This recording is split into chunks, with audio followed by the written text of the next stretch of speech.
last thing the men behind the curtain want is a conscious, informed public capable of critical thinking, which is why a continually fraudulent zeitgeist is output via religion, the mass media, and the educational system. They seek to keep you in a distracted, naive bubble, and they are doing a damn good job of it. In 2005, an arrangement between Canada, Mexico, and the United States was made. This arrangement, unannounced to the public, unregulated by Congress, merges the United States, Mexico, and Canada into one entity, erasing all borders. It's called the North American Union, and you might want to ask yourself why you've never heard of this. In fact, there is only one mainstream reporter who has actually heard of and has had the courage to cover this issue. The Bush administration's open borders policy and its decision to ignore the enforcement of this country's immigration laws is part of a broader agenda. President Bush signed a formal agreement that will end the United States as we know it, and he took the step without approval from either the U.S. Congress or the people of the United States. It's a deal that few have even heard of. It's being done again by very few people at the very top on behalf of the investment class, but the working class of people, political officials across our country, from communities, from cities and so forth, they don't know anything about this. This isn't some trade agreement. It is a total removal of sovereignty from these countries, which will also result in a completely new currency called the Amero. Fall.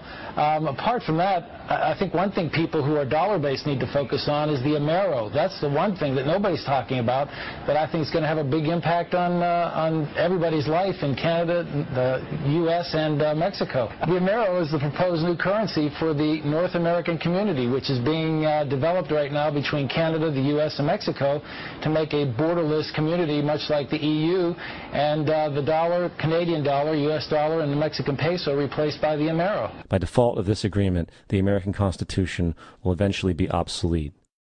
You would think that a situation like this would be on the cover of every major newspaper.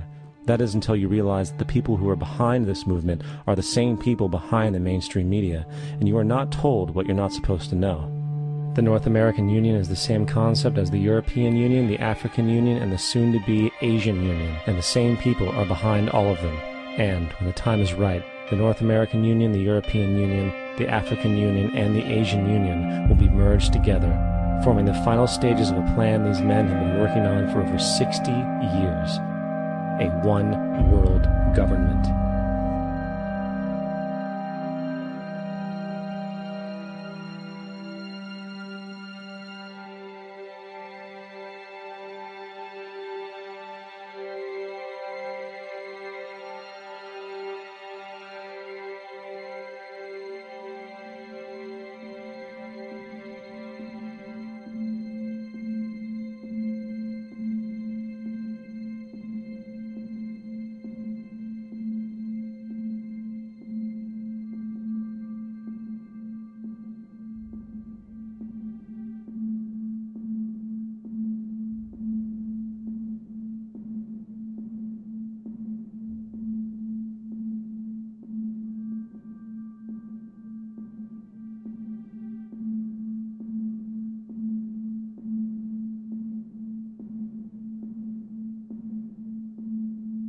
One bank, one army, one center of power.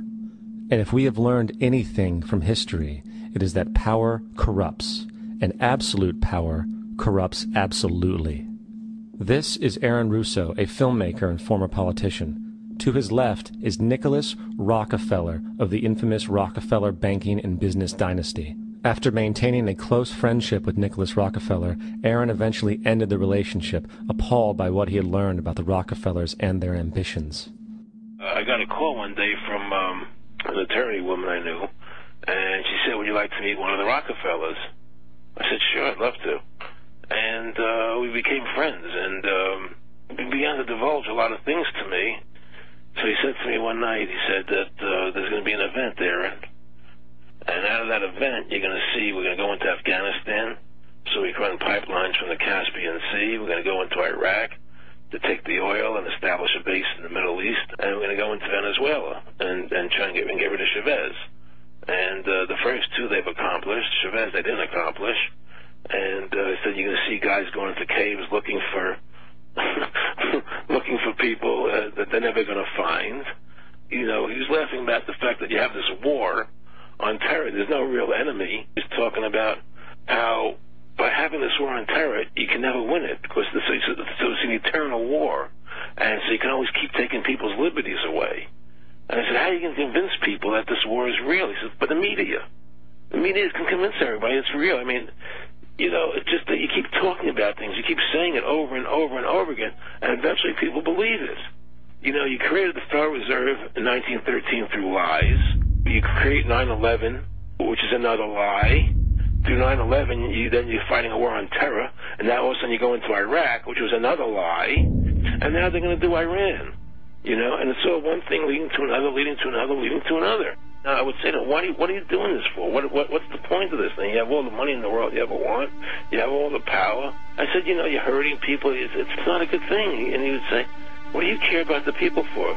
Take care of yourself and you take care of your family. And then I said, so what are the ultimate goals here? He said, the ultimate goal is to get everybody in this world chipped with the RFID chip and have all money be on those chips and everything on those chips. And if anybody wants to protest what we do or violate what we want, we just turn off their chip. That's right, microchipped. In 2005, Congress, under the pretense of immigration control and the so-called war on terrorism, passed the REAL ID Act, under which it is projected by May 2008, you will be required to carry around a federal identification card, which includes on it a scannable barcode with your personal information. However, this barcode is only an intermediary step before the card is equipped with a VeriChip RFID tracking module, which will use radio frequencies to track your every move on the planet. If this sounds foreign to you, please note that the RFID tracking chip is already in all new American passports. And the final step is the implanted chip, which many people have already been manipulated into accepting under different pretenses. We have a Florida family who are really pioneers in a brave new world. They have volunteered to be the first ever to have microchip identification devices implanted into their body. After 9/11, I was really concerned with the security of my family. I wouldn't mind having something planted permanently in my arm that would identify me. In the end, everybody will be locked into a monitored control grid where every single action you perform is documented. And if you get out of line, they can just turn off your chip, for at that point in time, every single aspect of society will revolve around interactions with the chips. This is the picture that is painted for the future if you open your eyes to see it. A centralized one-world economy where everyone's moves and everyone's transactions are tracked and monitored, all rights removed. The most incredible aspect of all, these totalitarian elements will not be forced upon the people. The people will demand them. For the social manipulation of society through the generation of fear and division has completely detached humans from their sense of power and reality. A process which has been going on for centuries, if not millennia. Religion, patriotism, race, wealth, class, and every other form of arbitrary, separatist identification and thus conceit has served to create a controlled population, utterly malleable in the hands of the few. Divide and conquer is the motto, and as long as people continue to see themselves as separate from everything else, they lend themselves to being completely enslaved.